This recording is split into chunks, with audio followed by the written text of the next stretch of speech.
به نام خدا، خانی هستم. سلام میکنم خدمت شما کسایی که دارین ویدیو رو میبینید.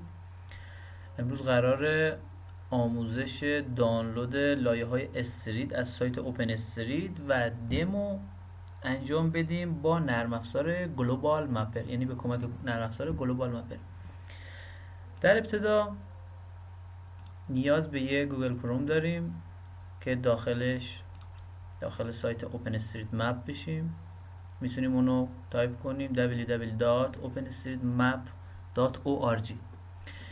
اینطور محیطی داره اینجا. چون من قبلا ورود پیدا کردم، یعنی داخل سایت شدم، این اسم واسم میزنه اینجا. تو این قسمت جایی داره سرچ که ما میتونیم محدوده مورد نظرمون رو سرچ کنیم و اون لایه های اطلاعاتی رو بکشیم بیرون. مثلا محدوده که من قراره کار کنم نیشابور هستش. به محض اینکه روی نیشابور نوشتم و کلیک کردم، ببینید نیشابور واسه من باز شد. حالا به اون اندازه‌ای که میخوام میتونم دیتامو داشته باشم. ببینید مثلا من میخوام یه قسمتی از این محیط رو داشته باشم و دانلود کنم. یه گزینه اینجا داره به نام اکسپورت. اکسپورت رو که میزنم این 4 عدد به ما اینو میگن که من کل صفحه رو واسه دانلود میکنم، ولی من میخوام یه محدوده خاصی باشه. پس توی این قسمت کلیک میکنم select a different area و با کلیک به روی گوشه های این شکل مورد نظرمون دقیقا این محدوده رو واسه ما خروجی میگیره و دانلود میکنه. این محدوده من و کافیه من اکسپورت بزنم. و من که اکسپورت رو میزنم شروع میکنه به دانلود کردن دیتای من. خیلی خوب، دیتای من رو دانلود کرد. اینو واسه راحتی کار داخل دسکتاپ میذارمش. دیگه کار من با سایت اوپن استرید تمومه و نیاز به گلوبال مپر دارم. ببینید که اینجاست. کافیه من اینو درگ کنم داخل گلوبال مپر. ببینید دقیقا کامل برای من همون اطلاعات اومد.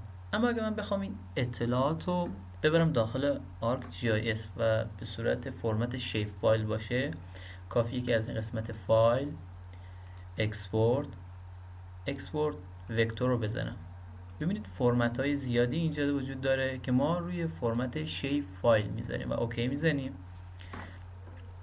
ببینید اگر دقت کنید این دیتا های من یه سریاش پوینت هستن، لاین هستن و اریا هستن.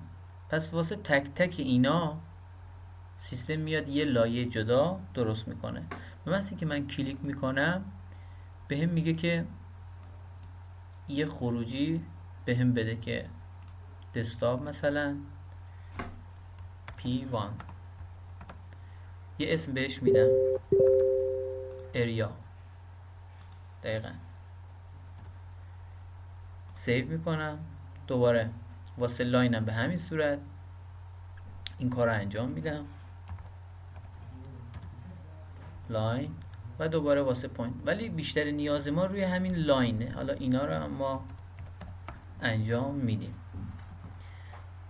دیگه. تنظیمات دیگه ای نداره و من اوکی رو میزنم. به من که اوکی رو میزنم سیستم شروع میکنه به خروجی گرفتن. کافیه برم آرک مپ باز کنم، دیتایی که میخوام دسکتاپ P1. ببینید دقیقاً اون سه تا لایه رو واسه من آورد. حالا من لاین رو میخوام و اد رو میزنم. دقیقاً کل لایه های اطلاعاتی استریت نیشابور اومدم بالا. اوپن استریت کنم، اتریبیوت تیبل، یه سری مشخصات دیگه هم داره، نام خیابانو که من میتونم لیبلش رو فراخونی کنم و واسم نشون بده.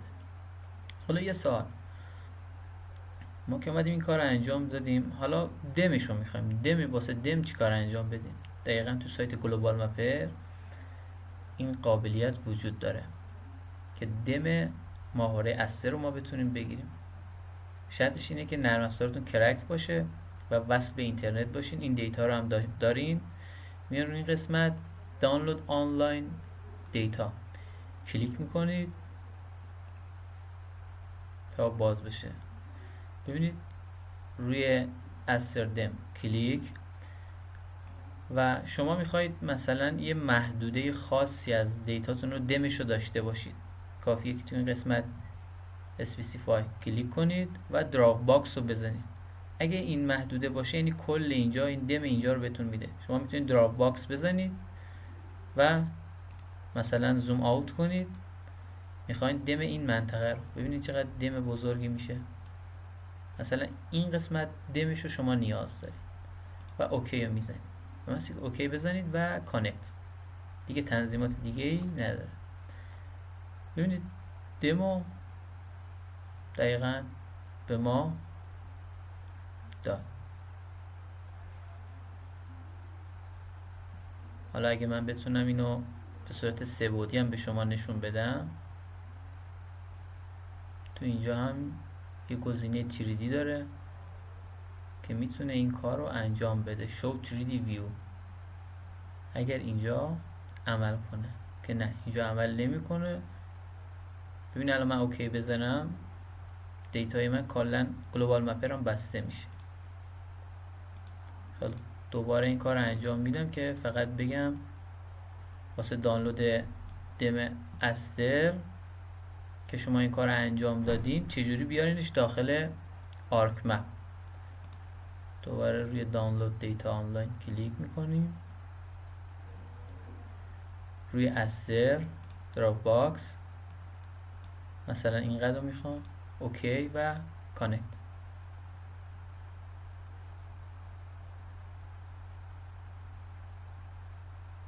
دقیقا اون دمو به ما داد.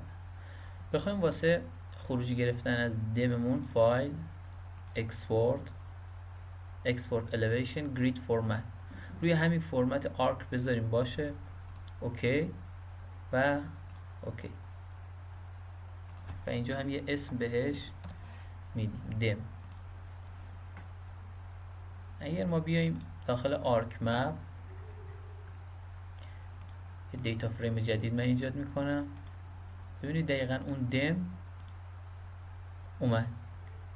حالا من محدودم کم بود و کافیه اون لایه لاین یا همون استریت رو هم بهش اضافه کنم. ببینید پس به چه راحتی شما تونستین یه دم منطقه ایجاد کنید و لایه اطلاعاتی استریت رو بکشیم بیرون. حالا اینا داره یه سری خطا هستن ولی واسه بعضی از کارا میتونه این خوب باشه. ممنون، متشکرم.